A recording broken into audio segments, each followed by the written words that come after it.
एक मित्र प्रश्न पूछ रहा है, छाया विज्ञान और काला जादू क्या है? इस पर थोड़ा प्रकाश डालने की प्रयास।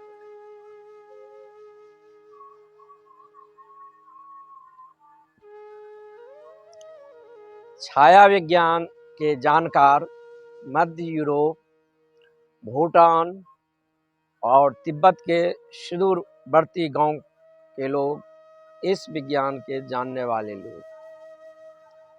कहा जाता है अगर ये लोग किसी मनुष्य को छाया को पकड़ ले और उसके छाया के द्वारा उसको विभिन्न प्रकार से ऑपरेट किया जा सकता है, सताया जा सकता है, उस पर बीमारी भेजा जा सकता है, उसे यहाँ तक कि मृत्यु भी उसके द्वारा भेजा जा सकता है। ये खतरनाक लोग होते हैं। ये विज्ञान काम कैसे करता है? ये विज्ञान काम करने का अपना ढंग है। हम लोग इस बात से तो परिचित है, कृष्णाष्टमी होता है, दुर्गा पूजा होता है, हम लोग मूर्ति बनाते हैं, मूर्ति को प्राण प्रतिष्ठा करते हैं। अब इस थोड़ा प्राण प्रतिष्ठा के संबंध में हम जाने कि ये प्राण प्रतिष्ठा क्या है। मूर्ति भी जीवंत होता है और मूर्ति भी डेड होता है। अगर मूर्ति ने एक्सेप्ट कर लिया आपका प्राण प्रतिष्ठा तो मूर्ति जीवंत हो जाता है और वह मूर्ति उस व्यक्तित्व का प्रतिनिधि करने लगता है। अगर वह प्राण प्रतिष्ठा एक्सेप्ट नहीं किया है तो मूर्ति जो है सो मृत हो जाती है। तो हम लोग जब कृष्णाष्टमी करते हैं या दुर्गा पूजा करते हैं तो मूर्ति का प्राण प्रतिष्ठा होता है। तो प्राण प्रतिष्ठा जब मूर्ति का होता है तो उसमें कुछ रिचुअल क्रियाकांड होते हैं, कुछ मंत्र होते हैं, कुछ स्पिरिचुअल फिगर के सहायता से उस मूर्ति पर प्रयोग किया जाता है। वो उसकी बाहरी क्रियाकांड है। बाहरी रूप से जो रिचुअल व्यवस्थाएं हैं वह वहाँ पर उसको उपलब्ध मिल गया है। अब ये मूर्ति के जो हम बाहरी रूप से रिचुअल क्रियाकांड किए हैं और प्राण प्रतिष्ठा किए हैं, क्या ये मूर्ति प्राण प्रतिष्ठा मूर्ति में हुआ है कि नहीं हुआ है, ये एक्सेप्ट किया है कि नहीं किया है, इसकी खबर पांचवें शरीर को लोग एज जो बुद्धत्व को उपलब्ध हो गया है वही दे सकता है। सामान्यतः पंडित पुरोहितों के बस में नहीं है। उसकी बस में बात इतनी है जो कि रिचुअल क्रियाकांड कर दे, इससे बारी वह समझ उसके के पार है उसकी दुनिया। जो पांचवें शरीर के उपलब्ध है वह सूचना देगा। मूर्ति जो है रिसीविंग पॉइंट बन गया है, प्राण प्रतिष्ठा स्वीकार कर लिया है, मूर्ति जीवंत हो गया है। जब ये मूर्ति जीवंत हो जाएगा तब ये सामान्य बात नहीं है। ये ब्रह्मांड के विश्व सत्ता से, विश्व एनर्जी से इसका संपर्क हो गया है। इसके संबंध में एक चर्चा करने से पहले मैं इसके संबंध में थोड़ा सा सोमनाथ के मंदिर पर चर्चा करूंगा।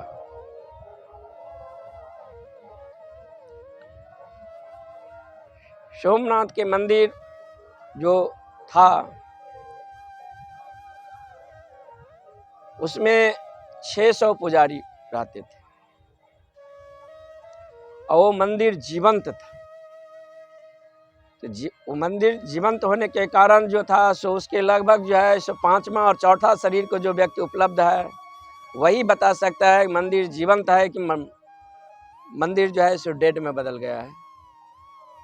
मूर्ति में प्राण प्रतिष्ठा जो है सभी तक स्वीकार किए हैं कि प्राण प्रतिष्ठा को वो स्वीकार नहीं किए। ब्रह्मांड सत्ता से वो मूर्ति जुड़ा हुआ है कि नहीं जुड़ा हुआ है। तो ये पांचवें शरीर की जो उपलब्ध हो गए हैं वही इसके बारे में बता सकता है। जब सोमनाथ के मंदिर पर मुस्लिम आक्रांता मोहम्मद गजनवी ने मंदिर पर आक्रमण के लिए आ रहा था तो उस समय भारतीय राजा, महाराजा, सैनिक, ये सब सोमनाथ के मंदिर के पुरोहितों को सूचना दिया, आप मुझे कहें तो मैं मंदिर की सुरक्षा के लिए आ रहा हूँ। वहाँ के पुरोहित ने कहा, जो मंदिर, जो ईश्वर सभी को सुरक्षा प्रदान करता है, तुम्हें शर्म नहीं आता है ऐसे ईश्वर को सुरक्षा देने के लिए आ रहे हो? ये राजा सब चुप हो गया, क्योंकि पुरोहित का विश्वास था ये मंदिर का मूर्ति जीवंत है, और जीवंत मूर्ति अगर मंदिर में हो तो उसके अंदर हर कोई प्रवेश नहीं कर सकता, ईंट तक उसका बाल बांका नहीं कर सकता, क्योंकि मूर्ति जब जीवंत है तो ब्रह्म सत्ता यानी ब्रह्मांडीय ऊर्जा से जुड़ा हुआ है, और स्वयं जो है सो ऊर्जा उसको कैसे सुरक्षा करेगा? वो कायनात को चलाने वाले वो उससे संपर्क में जुड़ा हुआ रहता है। लेकिन मंदिर के मूर्ति जीवंत है कि नहीं इसकी जो सूचना देते, जिस प्रकार के व्यक्ति, पांचवें शरीर का व्यक्ति, वो 6 महीना पहले उनका डेड हो चुका था। वो उस प्रकार का आदमी अब उस मंदिर में नहीं थे, जानकार, पारा विद्याओं के जानकार। तो उस प्रकार का आदमी का अभाव में ये लोग यही समझ रहे थे मूर्ति जीवंत है, और इस मूर्ति को कि मंदिर के प्रांगण में कोई प्रवेश नहीं कर सकता है, जलकर राख हो जाएगा। लेकिन उनको ये मालूम नहीं था कि 6 महीने पहले ही मूर्ति जो है सो डेड हो गया, मूर्ति अब जीवंत नहीं है। क्योंकि मूर्ति की जो व्यवस्था थी दो छोर का, एक रिचुअल क्रियाकांड और एक मूर्ति को, पांचवा शरीर को आदमी जो सूचना दे हमेशा मूर्ति अभी जीवंत है, तो दोनों में आदमियों के बीच एक बैलेंस बना था, जिसके द्वारा ये ट्रेडिशन, ये प्रथा चल रहा था। तो आदमी वहां से अनुपस्थित हो गया, मूर्ति हो गया डेड। गजनबी जब आया, एक ही गदा में मूर्ति सोने के थे, खूब मूर्ति को एक ही गदा लगाया, मूर्ति टूट गया, बहुत लूटा, सोमनाथ को, मंदिर को ध्वस्त कर दिया। तो मंदिर भी जीवंत होते हैं, मंदिर भी मृत होते हैं। ऐसे काशी विश्वनाथ के मंदिर है। हिंदू जो इजोटेरिक साइंस पर काम कर रहे हैं, ये पारा विद्याओं पर, ये बहुत गहन अर्थों में इसकी डीप पॉइंट पर भी काम करते हैं। जिस प्रकार अस्पताल में सभी आदमी नहीं जा सकता है, अस्पताल सिर्फ बीमारों के लिए है, तो मंदिर एक प्रयोगशाला था, वहाँ वही आदमी जा सकता है जो स्पिरिचुअल रूप से कुछ प्रयोग करना चाहता है, कोई कुछ जानना चाहता है, उनके लिए वह स्थान था। पहली बार जब शूद्रों को लेकर काशी विश्वनाथ के मंदिर पर विनोबा भावे आवाहन किया, मैं जा रहा हूँ, तो करपात्री जी महाराज क्या ने बोले, कोई बात नहीं है, एक फॉल्स मंदिर मैं पुनः बना लूँगा। क्योंकि जब भी एक ओरिजिनल मंदिर बनता है तो उसके बदले में एक फॉल्स बनाता है। फॉल्स इसलिए बनाना पड़ता है कि ओरिजिनल मंदिर में अगर सामान्य आदमी उसमें प्रवेश कर जाए तो मंदिर का जो एनर्जी फील्ड है वो डिस्ट्रॉय हो जाएगा। उसको बचाने के लिए एक फॉल्स मंदिर का अस्तित्व में रखना पड़ता है। उसके आसपास ओरिजिनल मंदिर को मैप से जो है उसे आउट ऑफ कर दिया जाता है, सामान्य आदमी को नहीं पहुंच सकता। उसमें उसी को पहुंच सकता है जिसके स्पिरिचुअलिटी है, और स्पिरिचुअल रूप से जो है, जो उस मंदिर में शरीर उनका शुद्ध हो गया है, प्रवेश करना चाहता है, वही उस मंदिर में पहुंच जाएगा। और उसका भी कोडिंग है, जब जैसे स्वास्तिक का चिन्ह है। अब काशी विश्वनाथ के मंदिर में पहुंचने के लिए स्वास्तिक का चिन्ह का एक सिंबल की तरह में, एक कोड की तरह में उपयोग किया गया है। जब उस पर हम फोकस करेंगे तो वह अपनी आकृति बदलता है और मुंह में आ जाता है। तो साधक इस शरीर से नहीं, फिर एस्ट्रल शरीर के द्वारा अब वो स्वास्तिक चिन्ह जिस दिशा में गति कर रहा है उसी दिशा में जाएगा, और ठीक वहीं पर जाकर वो रुकेगा जहाँ वो ओरिजिनल मंदिर है। तब एस्ट्रल शरीर के द्वारा उसमें प्रवेश होगा, तब वहाँ उस मंदिर को, इनर फील्ड को, जो सर्किल को जो मालिक है, वह अगर परमिशन देगा तो फिर आदमी शरीर उस मंदिर में जाएगा। इस प्रकार मंदिर सबका सेफ्टी व्यवस्था था। लेकिन वह व्यवस्था को जानकर विज्ञान अब खो चुका है। अब मंदिर करीब करीब कुछ ही जीवंत है, लगभग मृत प्राय मंदिर। ये जो छाया विज्ञान और काला जादू का कहें बात, ये इसमें प्राण प्रतिष्ठा होता है। जो ये काला जादू को जानकार होते हैं, या छाया विज्ञान को जानकार होते हैं, वो किसी आदमी के मिट्टी के लौंदे के प्रतिमा बना लेते हैं। मिट्टी के लौंदे को प्रतिमा बनाकर उसके थर्ड आई पर उसकी पूरी की पूरी प्रतिमा को मेमोराइज करके और उस पर आरोपित करता है, थर्ड आई से उसके ऊपर फेंकता है। थर्ड आई से जब उसको फेंकता है तो प्रतिमा जो है सो जीवंत हो जाता है। अब जब वह प्रतिमा जीवंत हो जाता है, तो अगर इस प्रतिमा के साथ, ये मिट्टी के लौंदे के साथ अगर यहाँ पर अगर चोट किया जाएगा तो वो व्यक्ति जहाँ होगा वहाँ उसको चोट लगेगा। यहाँ अगर बीमारी उसको जो फेंका जाएगा, वो व्यक्ति जहाँ होगा वहाँ वो बीमार से जो है सो ग्रसित हो जाएगा। यहाँ पर अगर सिर्फ मृत्यु के भावना लेकर यहाँ पर प्रयोग किया जाएगा तो उस व्यक्ति को मृत्यु भी हो सकता है। जिस प्रकार का ऑपरेशन किया जाए, सताने की प्रवृत्ति होगा, या जिस प्रकार के वो लोग जानकार जिस भी इस विद्या के होते हैं, जो समझते हैं, तो वह इस प्रकार का जो है सो प्रयोग करते हैं। अब जो है सो ये जो शक्ति है ये उपलब्ध कैसे होता है? तो हमारे शरीर में ऋषियों ने 7 शरीर में बांटा है। पहला का फिजिकल बॉडी, भौतिक शरीर कहते हैं। दूसरे बॉडी को ईथरिक बॉडी, आकाश शरीर कहते हैं। तीसरे को एस्ट्रल बॉडी, सूक्ष्म शरीर कहते हैं। चौथे को मेंटल बॉडी, मनस शरीर कहते हैं। पांचवें को स्पिरिचुअल बॉडी, आत्मिक शरीर कहते हैं। छठे को कॉस्मिक बॉडी, ब्रह्म शरीर कहते हैं।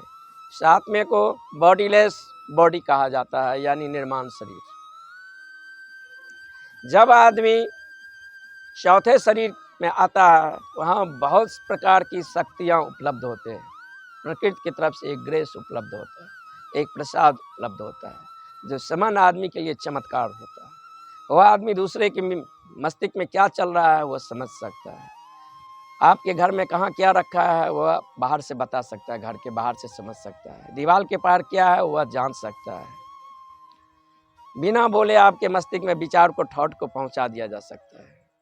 क्योंकि हमारे और दूसरे मनुष्य के बीच, या हमारे या आपके बीच ये जो दूरी है, ये दूरी होने के कारण है फिजिकल बॉडी पर कारण देखते हैं ये शरीर ये हुआ, वो शरीर हुआ है, दोनों शरीर अलग है। दूसरे शरीर ईथरिक बॉडी यानी आकाश शरीर में हम अगर चले जाएं तो भी हमारे आपके बीच दूरी बनी रहती है। तीसरे शरीर एस्ट्रल बॉडी में हम चले जाएं तो भी हमारे आपके बीच दूरी बनी होती है।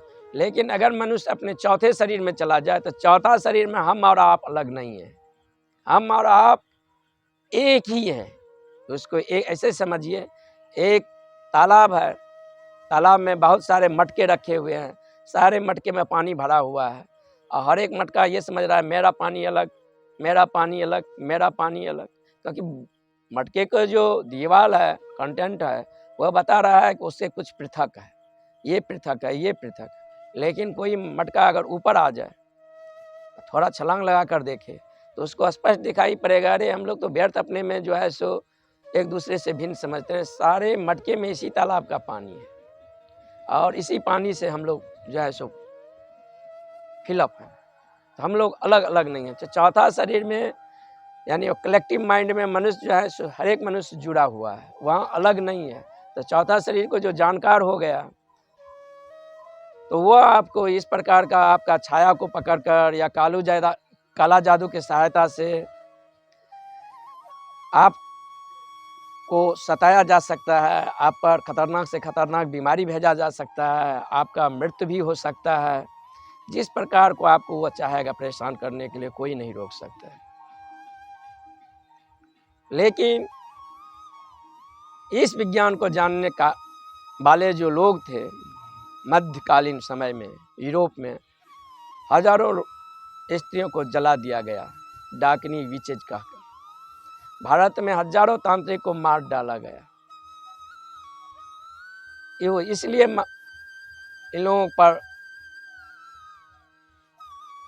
सताया जा रहा था, क्योंकि सामान्य आदमी जो था कि वो ये समझता था ये लोग किसी दूसरी दुनिया से या किसी दूसरी विद्याएं से ये लोग जुड़े हैं, और उसके प्रति निंदनीय भावना करके उसको समाप्त कर दिया।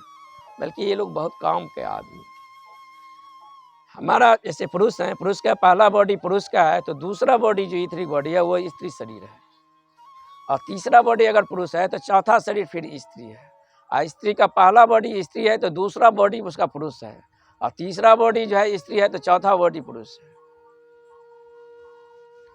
तो जब आदमी साधना करता है पहले शरीर से, तो पहला बॉडी पर जब साधना किया तो एक साधना का क्लाइमेक्स बिंदु होता है, पहला शरीर और दूसरा शरीर मिलकर एक यूनिट का निर्माण करता है। तो पहला शरीर मर्ज हो जाता है दूसरा शरीर में, ईथरिक बॉडी में।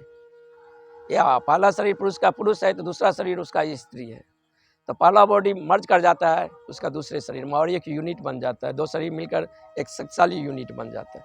फिर दूसरा शरीर पर काम करेगा अपने स्त्री शरीर पर, तो दूसरा शरीर और तीसरा शरीर फिर पुरुष है, ये दोनों मिलकर फिर पुरुष हो जाएगा और एक यूनिट का पुनः निर्माण किया। फिर साधक यहाँ श्रम करेगा, फिर तीसरा शरीर पुरुष का, चौथा शरीर स्त्री का है, ये दोनों जो है सो मर्ज कर जाएगा और फिर जो है सो वो एक यूनिट का निर्माण करेगा। वो शरीर बहुत शक्तिशाली होता है। जब चौथे शरीर में साधक पहुंचता है तब वह आध्यात्मिक, प्राभौतिक, रहस्यमयी विद्याएं वो जानकार हो जाते हैं। यहाँ से तंत्र ने दो मार्ग खोला है, एक वाम मार्ग, एक दक्षिणीपंथी मार्ग। वाम मार्ग को साधक जब इस प्रकार का शक्त मिलता है तो उसके अहंकार जो है में एक फुसफुसाहट आ जाती है और उसके अहंकार उस पर आधिपत्य करना चाहता है, और इस प्रकार की शक्ति पाकर वह मारण, मोहन, उच्चाटन, वशीकरण, इन सब शक्तियों के लोगों के बीच वो प्रयोग कर कर अपने आप को सर्वश्रेष्ठ समझना चाहते हैं। ये बहुत निम्न मनोवृत्ति के आदमी होते हैं, क्योंकि इतने दूर तक आए हैं, इतनी श्रम से आए हैं, फिर यहाँ से ये नीचे गिर रहे हैं।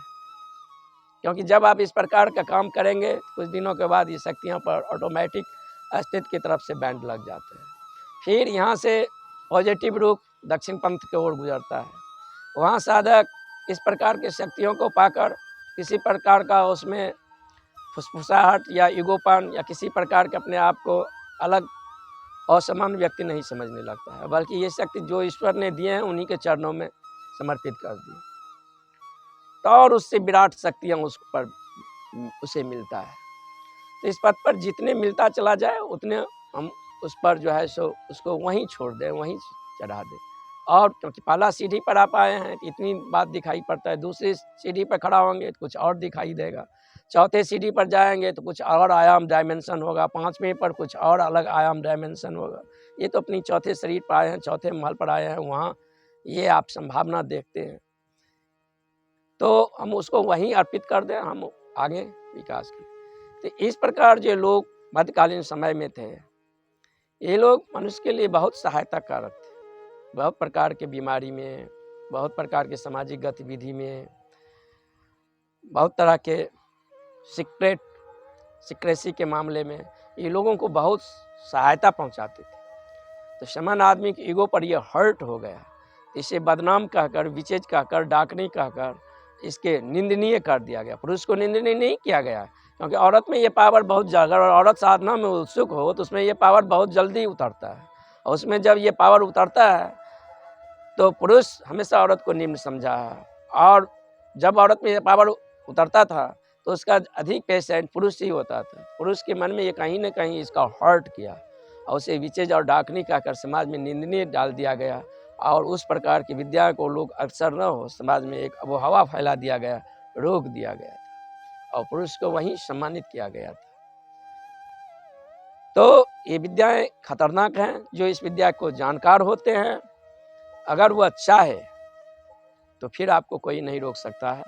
वो आपको किसी भी प्रकार का अहम, मृत्यु, बीमारी, आपके घर में परेशानी या हजार प्रकार की बातें वो कर सकता है, क्योंकि आपको छाया को पकड़ा जा सकता है। उसके ज़रूरी नहीं है आपको छाया पकड़ने के लिए उसको आपको पास आना पड़ेगा। छाया से कैसे बात किया जाएगा, कैसे संपर्क किया जाएगा, उसकी सीक्रेट ब्लैक कोड होते हैं, काली विद्याएं होती हैं, और उसके द्वारा जो आपको छाया को पकड़ा जा सकता है। आपको जो आपसे करवाना चाहता है, जिस प्रकार का आपको, अगर वो सताने में उत्सुक है, तो सताने में उत्सुक तो निम्न वृत्ति के आदमी होते हैं, क्योंकि साधना में वो पुरस्कृत करके उनको ये शक्ति मिलता है। लेकिन तब भी मन जब ईगो आ जाएगा तो मन नीचे की ओर गतिशील हो जाता है, और जब हम ईगो को तिलांजल दे देंगे तो हमारा गति जो है सो ऊर्ध्वरेतस हो जाता है। तो इस प्रकार की विद्याएं की बिल्कुल संभावना है, नकारा नहीं जा सकता है। ये काली विद्या के नाम से जानी जाती हैं, और इस प्रकार के जो विद्याएं हैं उसके जानकार लोग खतरनाक होते हैं, और इसके बहुत सारा आयाम है। फिर नेक्स्ट एपिसोड में इस पर हम इसके बारे में गहन चर्चा करेंगे। आज इतना ही।